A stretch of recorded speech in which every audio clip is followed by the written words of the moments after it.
Hello, and welcome to another episode of the Grow Your Occupancy podcast. I'm Julie Podewitz, CEO and founder. And today, my guest is Maggie Seybold, who is the Vice President of Customer Insights for WelcomeHome Software. Hi, everybody. So excited to be here. I love these conversations. I'm always enjoy our conversations, Maggie. And you were on the podcast, I'm thinking about a year ago, was it? About a year ago, I think we were talking about the very first iteration of the year in review. We've come a long way. We have come a long way. People say, Yeah. "Oh, it went by so fast," right? Like, "Oh, was it a year ago?" Time Mhm. flies, and in a sense, it kind of does. But in another sense, when you think about everything that goes on in a year, Mhm. or place yourself a year ago today, you think, "Oh my gosh, that was, I did a lot, or a lot happened," right? Well, even as an industry, looking at the data over the past year, a lot has changed. So Let's I'm dive sure we'll get in. into that, but it has been Let's a long dive year into and a that. short year. Yeah. Yes, exactly. Well, let's dive into the data. So Welcome Home publishes a year in review annually, and you all well, not just, but your 2023 annual report came out at the beginning of the year, and I have it saved on my computer, my desktop, it's on the bar down below there, and I pop it up frequently. So let's dive into this data and more importantly, what to take away from it. So For sure. I'm excited. good. So I'm going to ask you what your biggest takeaway from the data. Sure. There are so many, and I encourage everyone to take a look at it because everyone's takeaways will look different. But for me, I think the biggest takeaway was just how much the senior living space is changing from a sales and marketing standpoint, starting with the prospect and the influencers of the prospect. So we're seeing the baby boomers start to become much more relevant in our sales process. This group of people wants a very different set of options. They want to participate in the sales process differently. And I think senior living is going to have to be dynamic and try things to succeed as we move forward with a different prospect profile and potentially a more flexible sales process. So I think, that's a huge statement to make, but Yeah. even when we think about how senior living brands itself and how we manage marketing in senior living, all the way through the sales process and how we act as salespeople, what types of activities we do, down to the very product that we are offering people. All of that feels very fluid right now. So, and I'm sure I'm not the first person to say that, but that honestly was my biggest takeaway, is just the degree of change and how flexible we're going to have to be to stay on top of it. So when you said that they participate differently, prospect participate differently, can you give us an example of that? In what way? Yeah. So when we look at, well, there's great data actually from Asha on this. I'll just plug that. So they've got great data on what the baby boomer of today is looking for from a trade standpoint, from a, flexibility standpoint, from a care standpoint. Thinking more on the sales and marketing side, the baby boomers and their influencers are all digitally enabled people. So for the first time, we have an enormous amount of lead volume coming in from online channels or from aggregator channels like A Place for Mom and caring.com. And these are very self-driven sales and research processes that are not necessarily aided by a friend who is referring you or a doctor who is referring you, which makes the sales process look fundamentally different and has an impact on how a sales director spends their time. Working with someone who's inquiring to your community through your website and who has very little information on your community looks completely different than working with someone who's been referred by a doctor or a resident who knows your community. So even that discrepancy is enormous.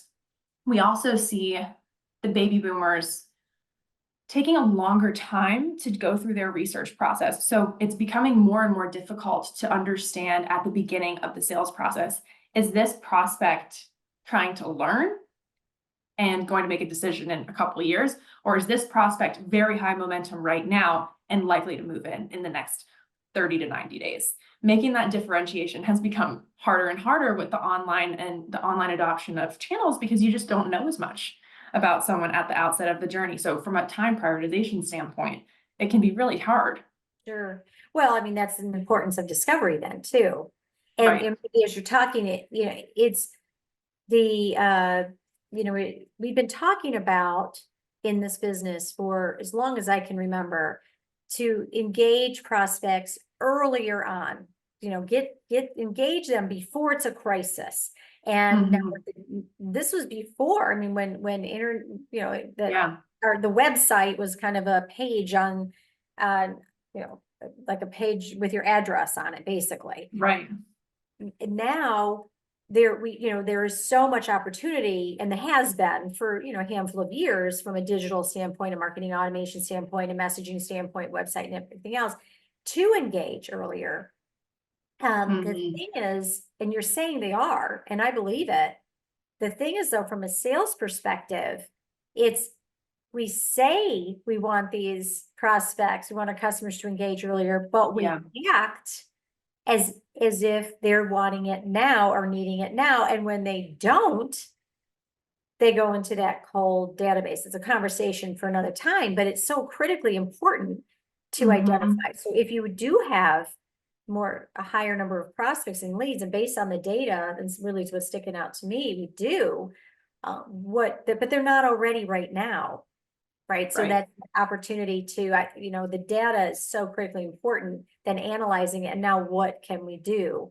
That would be my takeaway there, is really look at how you're nurturing, communicating with, first by identifying, like you said, when they say they're not ready yet, what does that mean? Right. And then that's a sales issue. But I'm curious, like looking through everything, maybe last year to this year or through your experience, what surprised you most?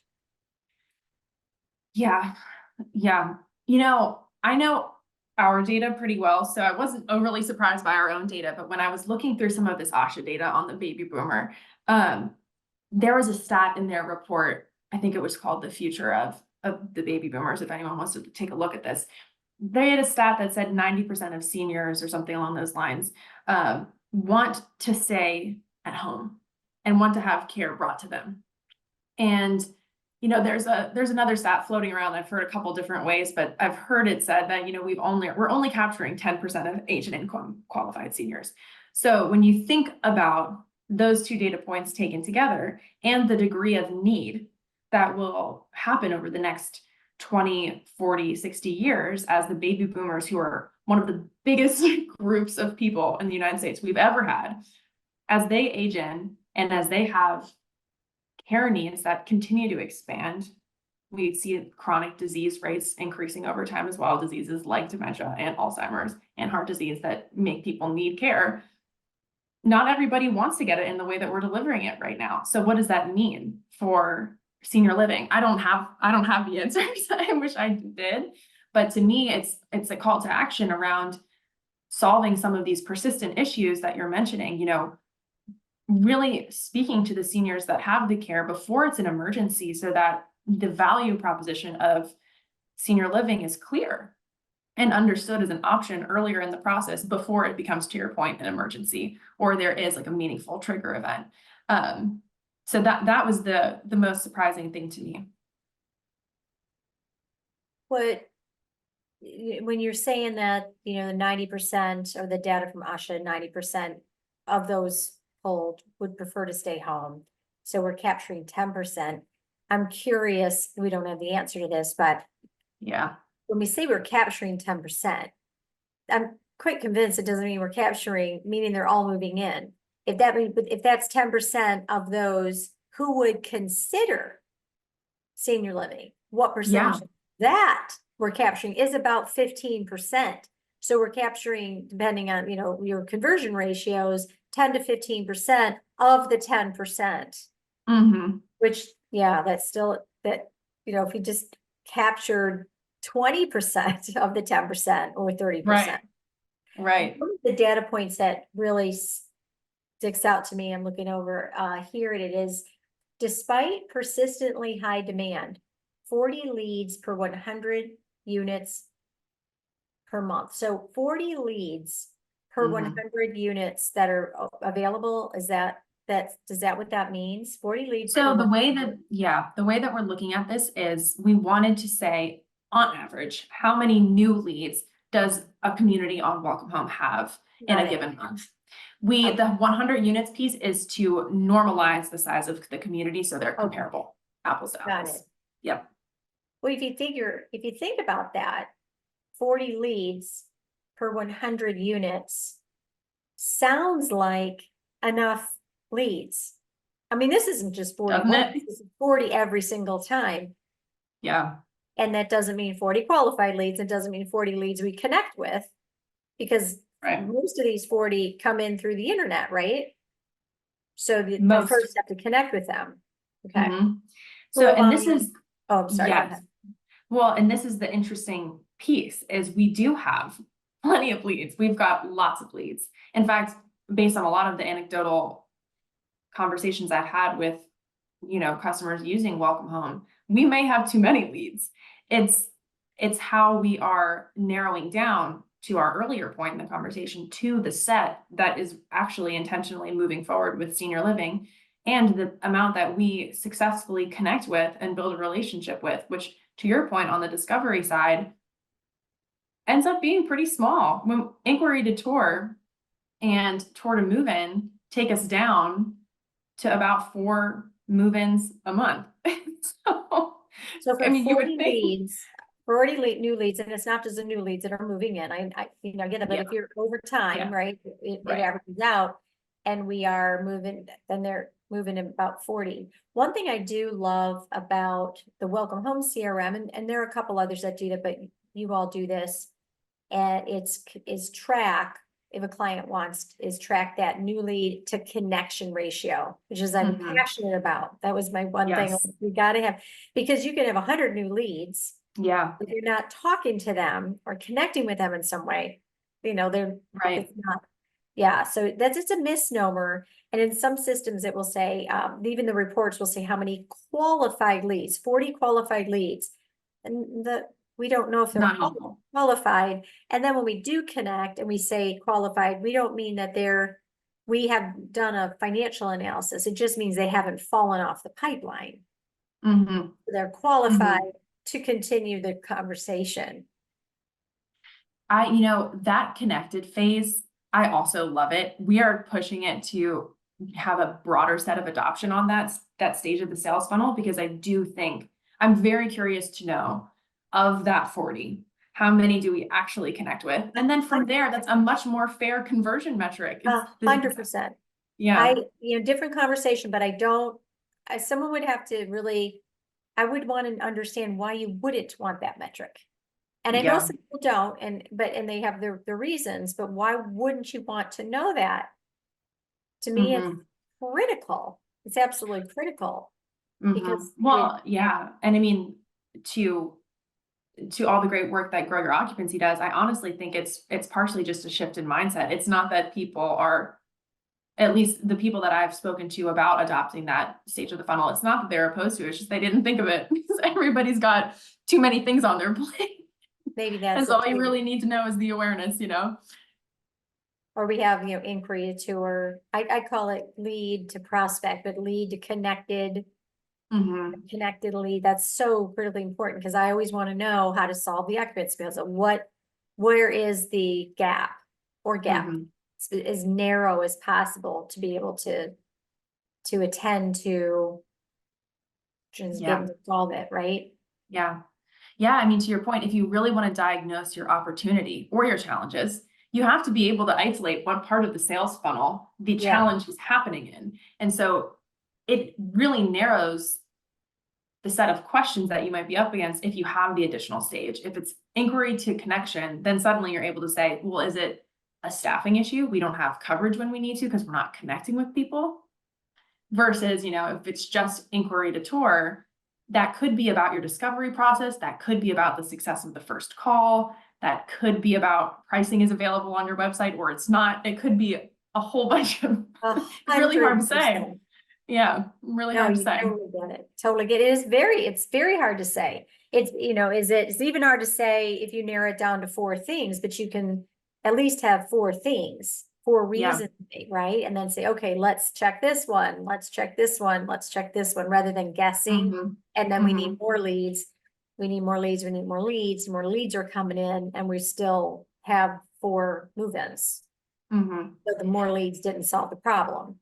Yeah, I mean, this is super interesting. So we have this great year in review benchmark data. What we do with a lot of our customers, I think you've seen this, we run their data against this report and we help them identify the area of opportunity in the exact process you're walking through. Is it an inquiry volume problem?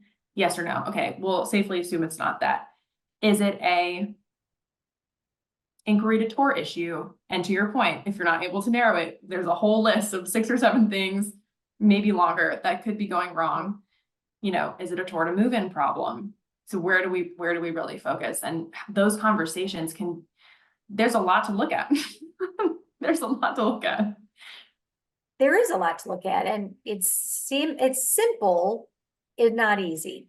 When you look at the funnel, you look at the sales process, you look at the lead, the MQL, the marketing qualified lead to escrow. It's simple. It's not easy. It's not easy. And certainly in senior living, no one area, right, of the business is, but this is, there's a lot of moving parts, a lot of moving pieces, especially Absolutely. with human beings from a sales perspective and the emotional side of it, and human behavior, which is not predictable as much. Right. We can see trends.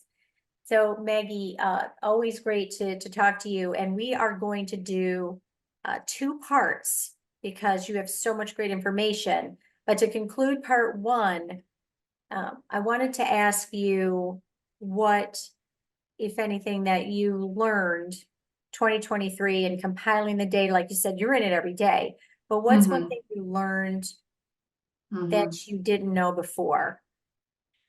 Yeah, so one of our big initiatives over the past year at Welcome Home from a data standpoint has been to take the metrics that as an industry we have historically looked at as averages and understand them in more detail. So one of the areas we looked into was length of sales cycle, and we looked at it from a percentile standpoint. So in addition to the averages and the medians. So really the intention here was to say, okay, average length of sales cycle is, for example, inquiry to tour, we'll say it's 15 days. Let's look at the median. Let's look at the fastest and the slowest and see what that spread actually looks like. And by unpacking the length of sales cycle, you can see that the prospects who are high intentionality to move in, so the ones that do end up moving in, are moving really fast. The majority of the rest of them are moving really, really slow. And so there is that split of behavior that we need to try and identify earlier in the sales process to more effectively prioritize sales director time and put energy into the leads that will convert versus the ones that maybe should be enrolled in a more passive engagement process, either marketing automation or automation through your CRM, just, general emails, invitations to events, keeping those people engaged, but recognizing that they need more education or familiarity with the community before they move forward. That to me was a huge learning. And even unpacking some of the other metrics, we look at activities data, we look at the average, we also look at the top 10% of activities completed. People are getting a lot done. The top 10% are doing an enormous amount of work. The question is, does more work always translate to better outcomes? The answer is not always yes. So I think looking at that top amount, it can tell you what's possible. It doesn't necessarily tell you what's right. Which is, again, to your point, this is where sales and marketing is simple, but quite actually very difficult. I'm going to leave everybody on a cliffhanger on the more work equals greater outcomes, question mark, question mark. And you mentioned the top 10%. So I want to dig into that. a little more or a lot more in part 2. Yeah. Maggie, thank you very much on this Valentine's Day. You've got your red on, so I did it for you. thank you everybody for listening to part 1 of Maggie Seybold and Welcome Home's year in review. A lot of great sales data to dive into. Stay tuned for part 2. I'm Julie Podewitz. You can find us on growyouroccupancy.com. Thank you very much, and we'll see you on next time.